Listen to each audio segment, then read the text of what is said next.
What's going on, YouTube? My name is FG3000 and welcome back to Hero Previews. Today we're taking a look at Pharah putting on her best Samus impression. Let's see if she can live up to those standards, shall we? Disclaimer time. Keep in mind that I have not played this game. Everything I say in this video is all just pure speculation, and I'm taking that from the things I've seen in the videos, the things I've read in Reddit, the things I've heard from BlizzCon, and just some good old-fashioned FPS knowledge. Without any further ado, let's get it on. So Pharah's primary damage comes from her rocket launcher. You can call it a noob tube if you want to, but I love rocket launchers in my FPS games. I just love the flexibility of, you know, doing a direct shot if you need to, or shooting at your enemy's feet or against a wall if need be. I love the flexibility of rocket launchers, and from what I can tell in this video, it will live up to your typical FPS tropes when it comes to rocket launchers. Not sure if there's a rocket jump, but she's not going to need it because she has an ability called Jump Jet. Now this is an ability that's twofold.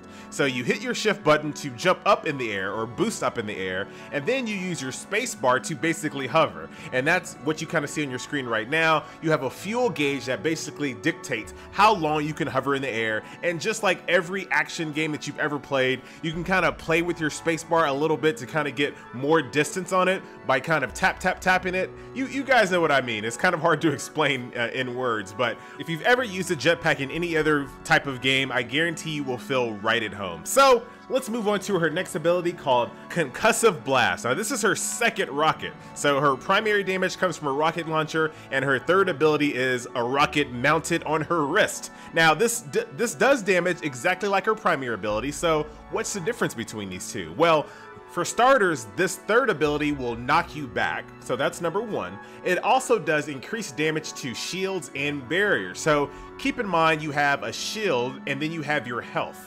Your shield regenerates, your health does not unless you get a health pack, but let's keep it simple. So you can use this ability first to destroy your enemy's shield, and then switch to your rocket launcher to ensure that your rocket goes straight to the juicy bits, straight to their health bar. So that's one use of it. Now there are also other heroes in this game that actually have full-fledged barriers, Reaper being one of them, who we're probably going to cover real soon. So Pharah is going to be one of those characters that you pick to counter characters like Reaper, or counter team play where people are kind of huddling behind big barriers and whatnot. This is your character. This is your girl.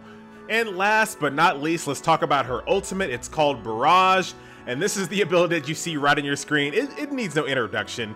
You go buck crazy, you shoot rockets out of every orifice on her suit, and you wreak mayhem. I don't think there's a lot to say about this ability whatsoever, but I will say this about the actual competitive aspect of this game. A character like Pharah is definitely a counter pick. And a lot of people don't know this about Overwatch, and I'll talk about it in more detail in a separate video altogether. But in this game, when you die, just like Team Fortress 2, when you die, you can pick a different character.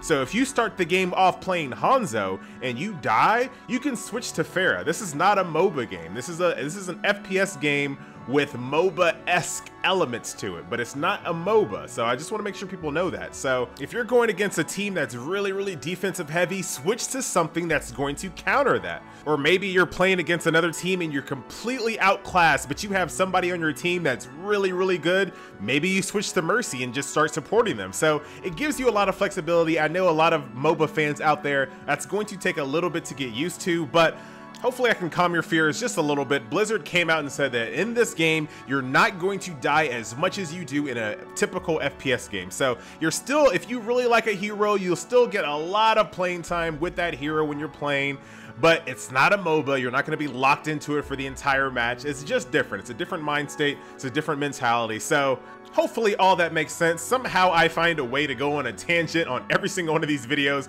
It's only supposed to be about the skills, but somehow I just start talking yada. But you can talk as well in the comment section below, or you can talk with your thumbs up, or you can talk with a subscribe. Either way, I'm not gonna hate on your free speech. My name is FG3000. I will see you next video. Later.